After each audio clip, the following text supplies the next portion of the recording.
We are starting our geometric animals project.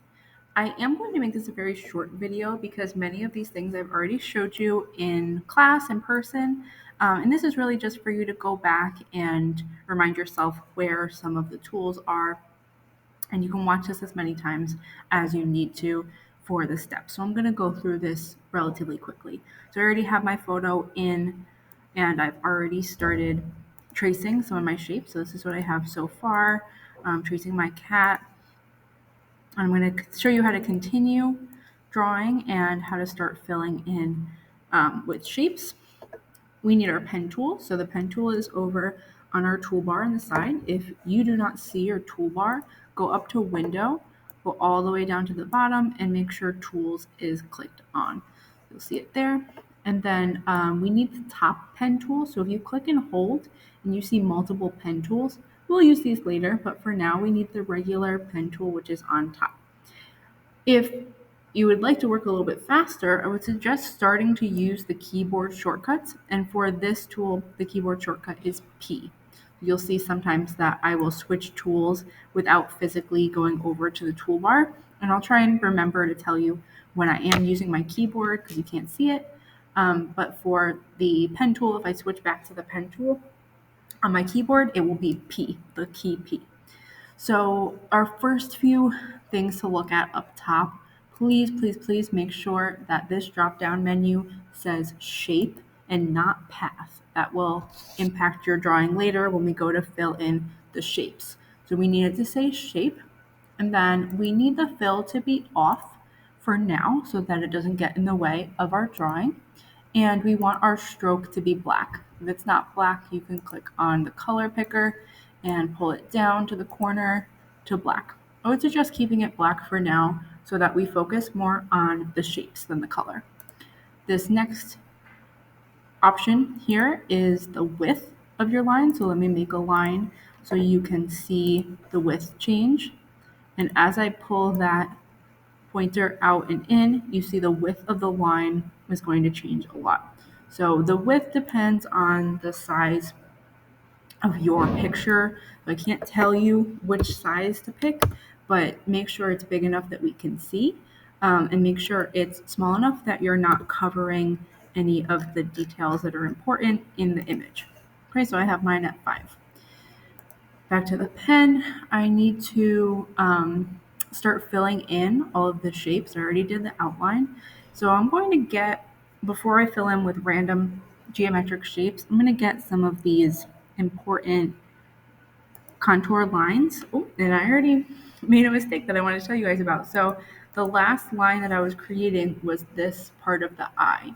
So before I go off into another part of the cat face that I want to outline, I need to click enter on my keyboard. And that means that I can start a new line that is not connected to this one. So what I was just trying to do earlier is start a line from here to here.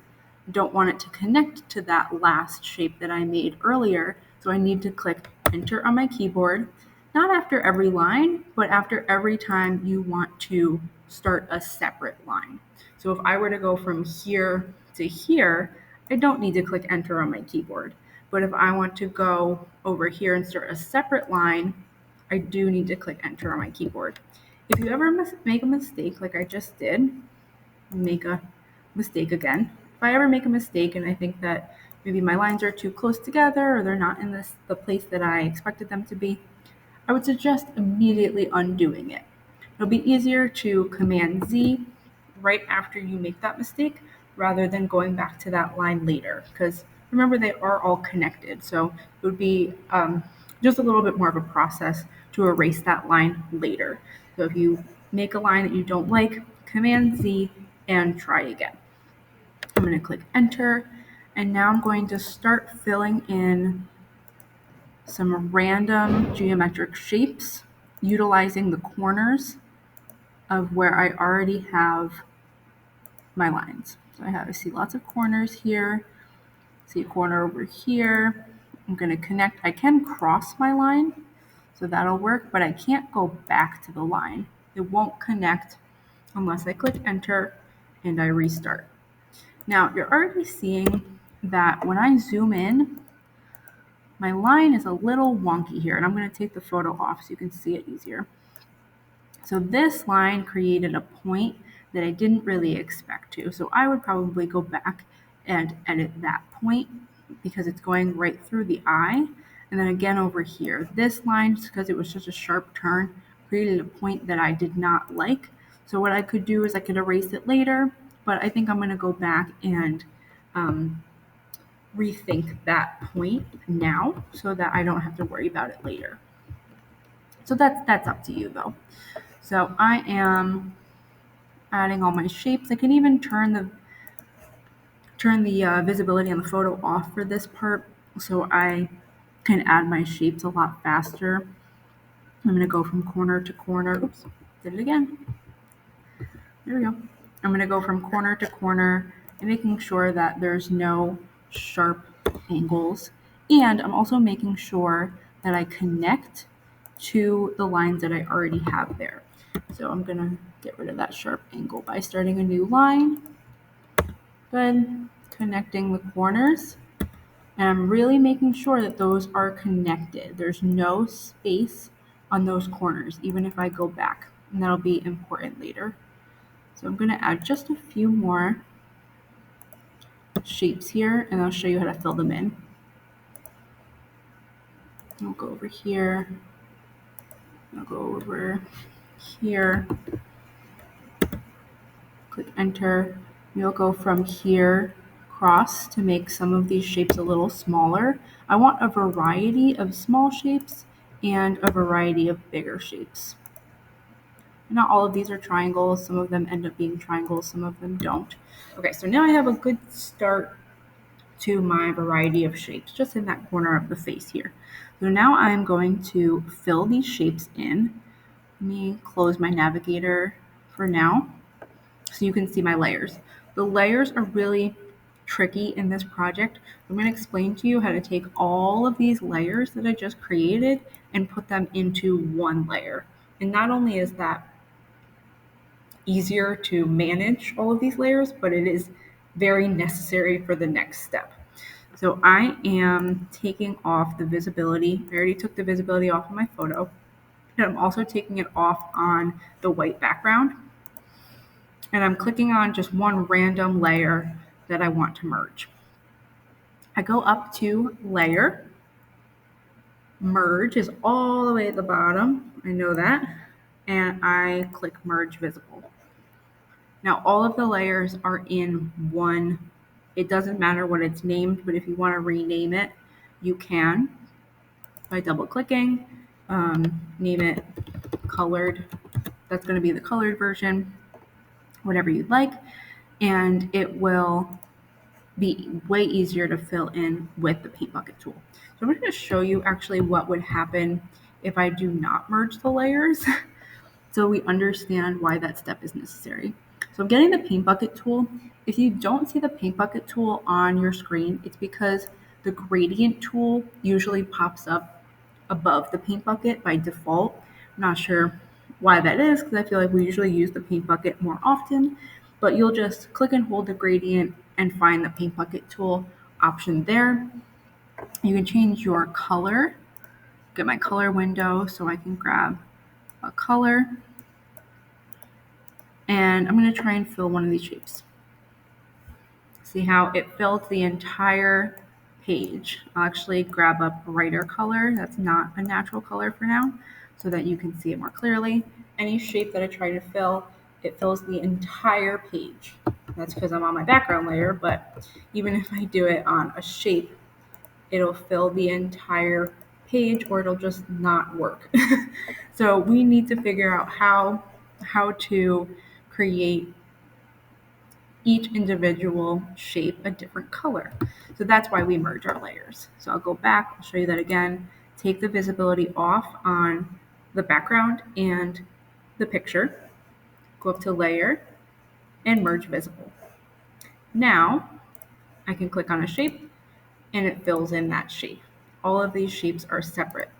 If you have any breaks in your shape, like I mentioned before, then it will bleed into the rest of the image.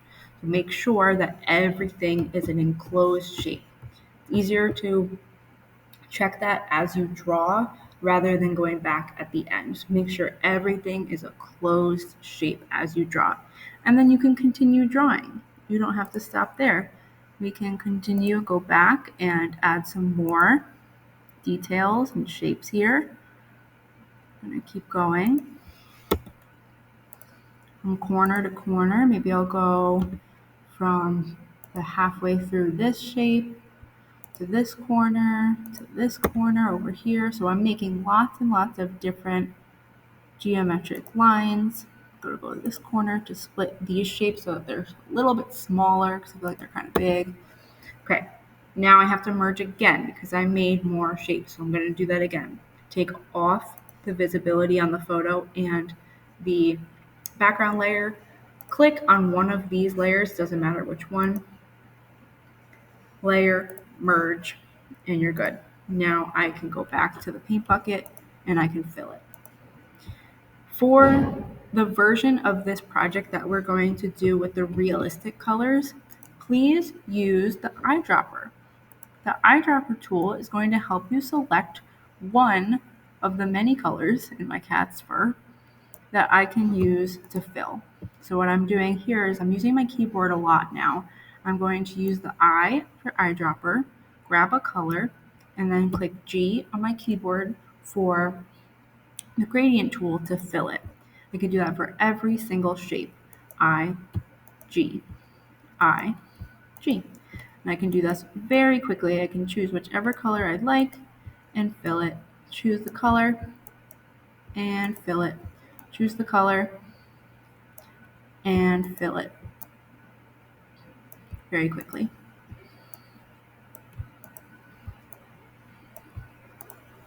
Very fun. Okay, our next and last step is to make a new version of these colors. So I'm going to take that entire layer and I'm going to duplicate it by dragging it to the new layer button. And I can take the visibility off on this one. And then I'm going to go in with my colors and I'm going to grab some really fun, bright neon colors. And I'm going to refill it with different colors. Lots of fun. Maybe I'll choose them and only choose a few at the beginning. I'm just doing it quick to show you guys. Oh, that was my background. It's okay. And I am changing all of these fun colors. Then you can see, you can see the difference between at the end, we will have two versions of your animal. We'll have the realistic colors version of your animal, and we will have the fun color version of your animal. So this would be the fun colors for me, and this would be the realistic colors. And you're going to submit both of them. Okay, so we need both of these to be separate. If it helps you to rename them, please double click and rename them so you know which is which. Real colors, fun colors. So you have both of them are separate. Both of them are separate, okay? And that's it. You'll screenshot both of them and submit both. Please do add a background color for both of them, okay? And that's it.